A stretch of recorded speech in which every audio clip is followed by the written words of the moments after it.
thing's big. Hey, today I'm going to show you how to set up your Sony to shoot flash. Couple things to know, I'm not using a TTL flash or a Sony brand flash. I'm using Flashpoint, an actual Canon Flashpoint flash, but it does work on the Sony a7 III. So the stuff I'll show you today is if you're shooting manual flash. Pretty much everything will be the same anyway, but just keep that in mind. Okay, let's do it. First thing you want to do is turn off this live view, because although we love mirrorless systems where we can see exposure, we don't need that for flash. We actually don't want to see the ambient all the time.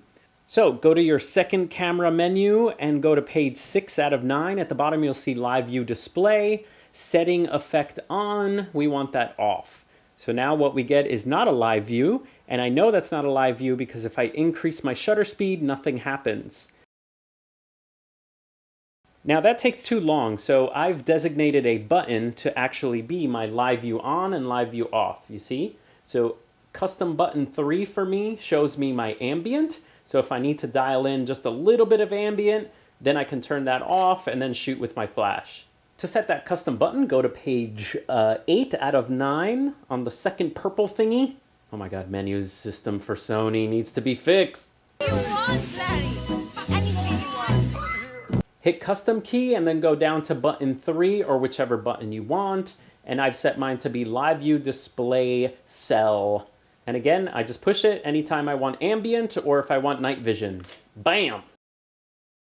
Next, turn your dial to full manual mode. You do not want to be in any kind of auto exposure mode. So right now I'll change my ISO so you can see it, the exposure change right there. You want to be in manual mode because you want to be able to control the ambient room and then just use your flash power. You can actually, I'm going to lower my flash power now, 32nd of a power, to actually get a good exposure for what I want to shoot. Now when you're shooting flash, you need to check to see what your light is doing, if you need more flash or less flash. So if you go to the second camera menu, page 7, you can go to auto review, and I have it set to 2 seconds. Now this can become annoying, it slows the camera down. So you may want to do 2 seconds, which looks like this. If I shoot 1,000, 2, 1,000, and then it goes back to my night vision. Or what you could do is turn off your auto review and basically set your play button to be something convenient. I've set my play button to the top so I can shoot and then hit play really quickly if I just want to check exposure, and then I can pump the shutter dial right here to get out of play. I found that the play button being under was a little bit slower, so I can shoot, hit the button chimp, it works, and then pump the, just tap the shutter dial to get back into night view mode. Now if you want image review quickly, you can set it up to your My menu.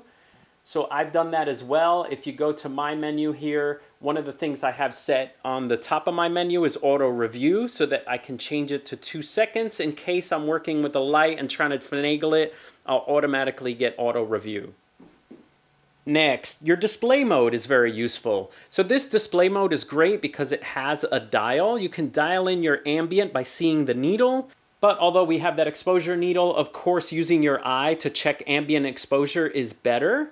And also you have this little readout at the bottom that tells you you are underexposing the ambient. And that helps you if you're using flash, because if there's too much ambient coming in and you try to use flash, it's just the flash will not be doing anything. So I usually want to stop down my flash about a stop or 2 stops below, get that puppy flashing, and then you could always take a test shot. So I'm going to turn off my flash here, and here's playback. That's too much ambient. I can actually increase my shutter speed, let the ambient go away. I can also decrease my ISO, and now there's no ambient. Turn my flash on, raise its power, and then all the light coming into the photograph is from my flash. So this little -2 flashing is helpful. I really wish we had this needle as well because I like to see the needle, but it's fine. The -2 works. Next, make sure your shutter speed doesn't go over 1/200. So right now I'm at 1/200. If I take a photograph, everything looks fine. But if I happen to go over the sync speed, like 1/500th, and I'm shooting manual flash, you're going to start seeing the curtain. Now, if you have a flash that does what's called high-speed sync, you won't see this curtain. You can shoot over 1/200th. But since I'm using a manual flash, I'm actually using a Canon flash on this guy, I need to keep my shutter speed under 200, and then your picture will come out without the shutter showing up. That's called sync speed. Oh, look at that right there. So I know shooting flash when you're first starting is a little confusing, so we have an awesome community below. Ask your questions, I'll try to answer as many as I can. All right, I'll see you guys next time.